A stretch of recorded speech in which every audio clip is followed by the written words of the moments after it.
山康隆です。この度 YouTube チャンネルを開設することになりました。僕自身20年テニスをやってきて、今プロとしてやってますけど、いろんな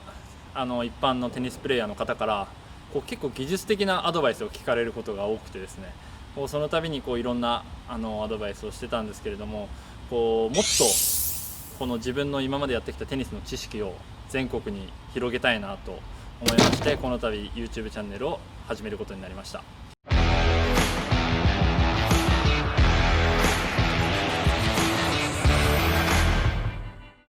ただ僕自身少し一人喋りがあまり得意じゃないのもあって、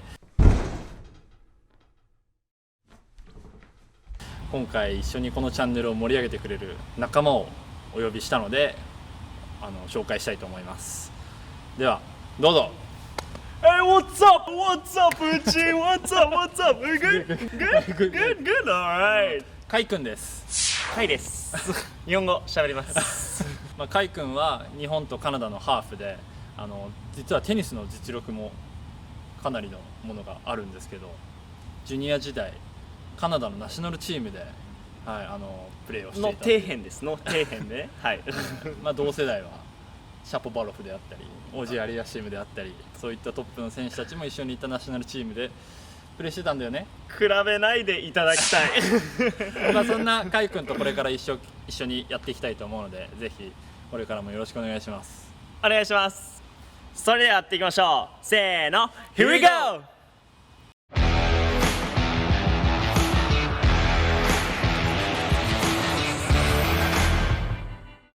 じゃあ内山さん、初心者の方々が一番気をつけなきゃいけないポイントってどんなところですか？はい、テニスの中で一番大事なことって、まずはボールをラケットの真ん中、スイートスポットと言われる場所にしっかりボールを当てるっていうことが大事になります。なるほど。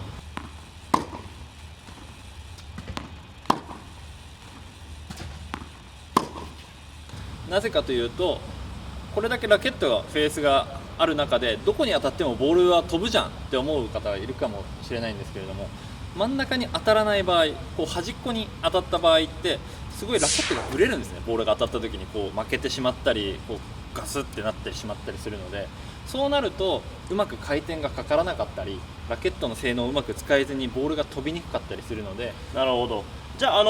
ォアハンドもし打つってなったらこんな感じなんですかね。ここで真ん中に当てるって、角度ってどういう感じになるんですかね。はい、角度っていうのはどんなボールを打つ時も必ず面の向きっていうのはもうまっすぐになってるはずなんです、ね。まっすぐなんですね。はい、もしかしたらスピンを打つ際は、面を下向いてんじゃないか、ボールが当たる時に下を向いてるんじゃないかって思う方がいらっしゃるかもしれないんですけど、ですよね。はい、だけどスピンがかかる時も必ず打つ瞬間、ボールがラケットに当たる瞬間っていうのは必ずまっすぐになってます。そうなんですね。じゃあまっすぐ当たると回転かからないじゃんって思う方いらっしゃるかもしれないんですけど、じゃあどうやってスピンをかけるかっていうと、ラケットを下から上に振り上げるこの動作でボールに回転がかかるんです。なるほど。少し上の方から入ってくるので、縦のこのガットを縦に使うことでボールがスピンがかかるので、実際当たるときはまっすぐでっていう、なるほど。別に角度がこうなってるからとか下向いてるからではなくて、下からラケットが出るからスピンがかかるっていう方式なんですね。じゃあ意外とシンプルってことですね、打点は。そうです。なるほど。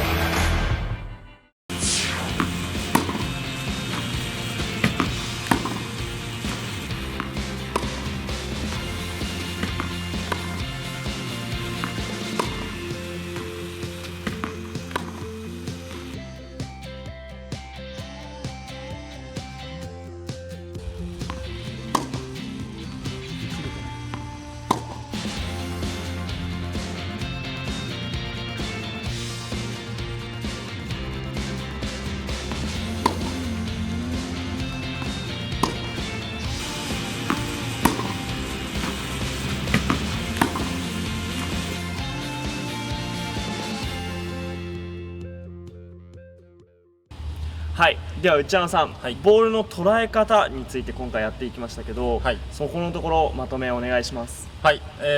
今日お話しさせていただいた、まずボールをラケットの真ん中でスイートスポットで捉えるというところと、実際ボールが当たる時の面の向きはまっすぐですよ、この2つとも共通して言えることは、今後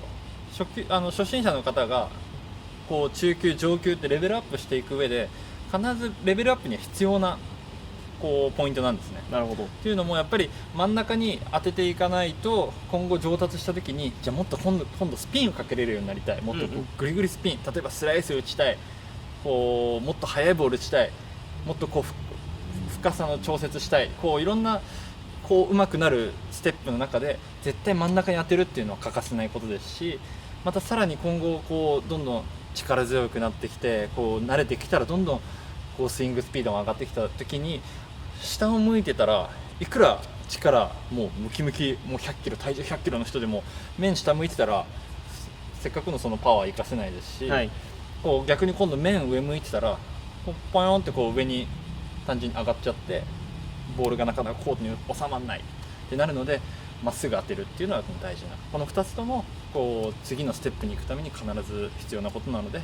はい、最初にやらせていただきました。なるほど、はい、この2つっていうのがすごく大切でテニスの土台になるっていうことなんですね。上達について他に練習方法なんてありますか？はい、こうじゃあ実際その面の向きっていうのを自分じゃちょっと打つ時には分からないっていう方なんかは、テニスのネットなんかにこうラケットを当ててもらえると大体まっすぐになるので、そこがこう自分にとってまっすぐの感覚なんだっていうのが分かると思うので、ラケットをネットにこう当ててみるっていうのが、このステップでは大事なことかなと思います。なるほど。それでは次回は何をやっていきましょう？はい、次回はフォアハンドの基本について、はい、やっていきたいと思います。こうフォアハンドをどうやって上達できるか、はい、そのポイントをお伝えしたいと思ってます。ありがとうございます。楽しみです。はい、それでは皆さんチャンネル登録お願いします。お願いします。